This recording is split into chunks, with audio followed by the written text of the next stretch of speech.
Kan tentang adab. Adab itu kalau pakai hamzah itu artinya sopan santun, apa namanya, budi pekerti, akhlak, pinjam meminjam. Tapi kalau adab pakai ain, adab itu siksaan. Yang tadi adzab samum tadi pakai ain. Sehingga dalam Al-Quran itu kalau ain ya harus dibaca ain, kalau hamzah harus dibaca hamzah, karena kadang-kadang itu artinya jauh. Bagaimana sebetulnya adab sopan santun utang piutang? Satu, orang yang berhutang itu memang butuh. Jadi ketika orang sangat butuh diperkenankan oleh agama, dan memang ada materi khusus tentang utang piutang. Artinya kalau memang nggak butuh nggak usah, nah, gitu. Jadi utang itu dilakukan karena sangat butuh. Semua familinya mau beli obat, ya, dan harus dibeli karena itu kalau enggak nanti penyakitnya ya kambuh dan sebagainya. Nah, nggak punya duit, utang. Nah, yang kedua, sesuai dengan janjinya harus dikembalikan. Janjinya kapan? Seminggu. Nah, kalau bisa malah sebelum minggu. Tapi yang sering setelah ditagih lalu malang kerik. Malang kerik itu apa? Bertolak pinggang. Kemarin saya siapkan duit, jenengan nggak kesini. Sekarang duit sudah ndak ada, jenengan nagih. Nah, katanya yang punya duit. Ini yang punya duit ini siapa? Kok malah yang dimarahi, malah yang punya duit. Nah, itulah namanya zaman kualik. Jadi sekarang ini kadang-kadang justru yang punya duit itu yang diseneni. Kemarin tak tunggu nggak ada.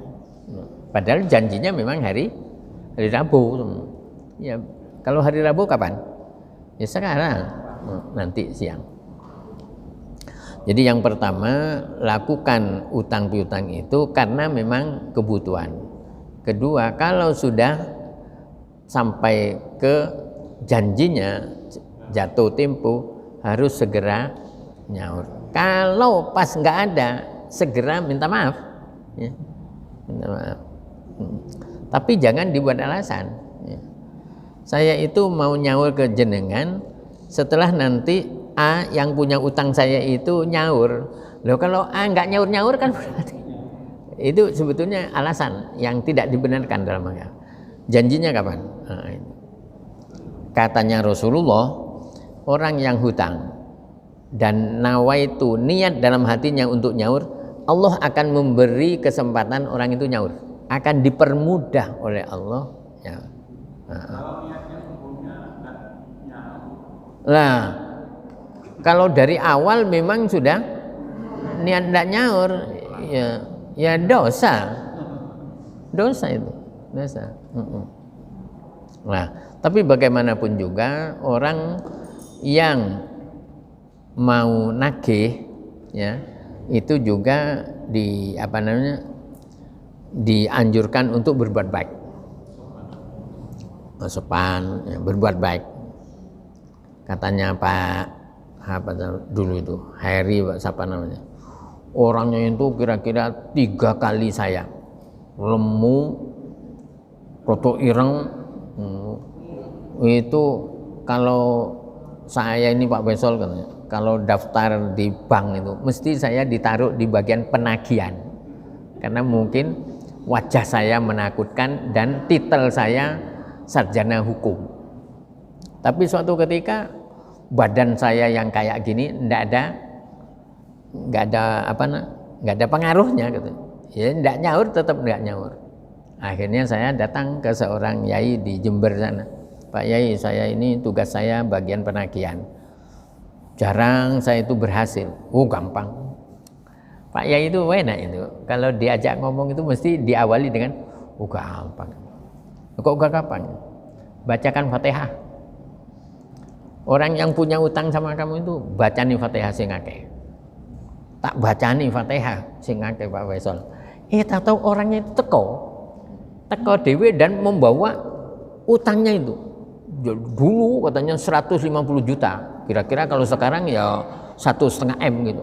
Datang nyaur. Karena datang langsung nyaur, saya malah yang heran. Duh, jenengan kok iso nyaur? Ternyata apa? Saya itu ketemu dengan teman akrab dulu yang sama-sama bosnya, terus takon-takon, ya apa saiki usahanya lancar? Wah, bangkrut saya. Nah, terus sekarang yang nganggur, ikut saya, katanya, ikut saya. Kamu bagian nguruk sana, ya nggak punya duit. Pokoknya kamu mau kerja nggak? Ya mau. Udah, itu apa namanya kendaraan saya. Terus dari beberapa kali nguruk tutup itu utangnya. Nah ini sekarang saya berikan. Jadi berarti apa? Doain orang yang punya utang itu biar oleh Allah diberi rezeki untuk nyaur. Jangan olo ditagih terus ya. Islam itu modelnya katanya ayat 280 surah Al-Baqarah ayat 280 Allah menyatakan wa in kana dzu usratin fanadhiratun ila maisarah. Jika orang yang punya utang itu masih kesulitan, maka berilah tunda sampai dia itu mampu. Bahkan diteruskan wa antasaddaqu khairul lakum. Jika semuanya atau sebagian kamu sodakohkan, bebaskan, itu bagus. Tapi sekarang ini kadang-kadang disalahgunakan. Utangmu sana sama Pak Musin, itu nanti kalau nggak iso nyaur, nanti separuh dibebaskan. Akhirnya sama orang minta-minta itu, ya. Jam loro wayai orang tidur ditotok di bel, ternyata minta. Begitu diberi 1 san, peminta itu loh, pengemis diberi 1.000. Konco-konconya diberitahu itu loh, kesana itu loh.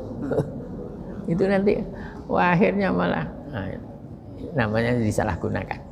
Jadi adabnya, tata kromonya orang utang itu satu dilakukan ketika sangat mepet. Kalau sudah wayai nyaur, kalau semua tidak bisa segeralah minta maaf, minta ditunda dan sebagainya.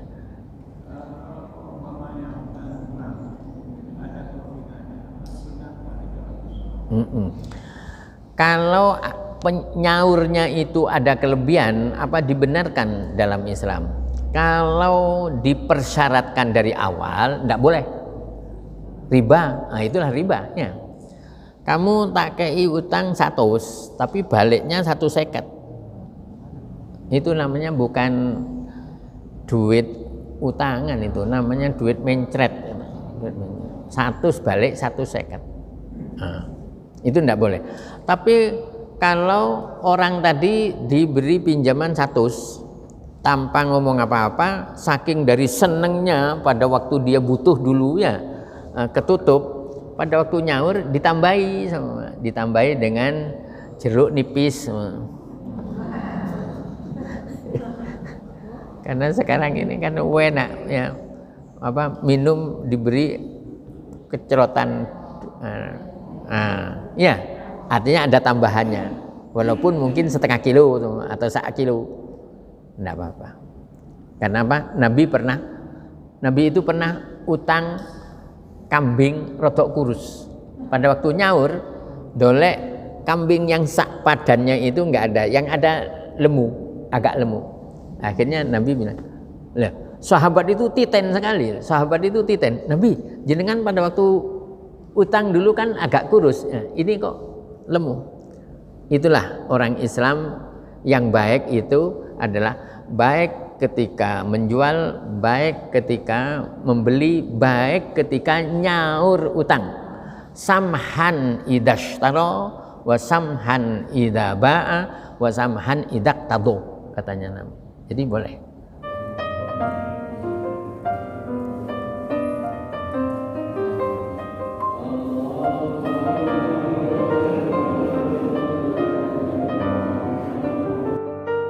Sallallahu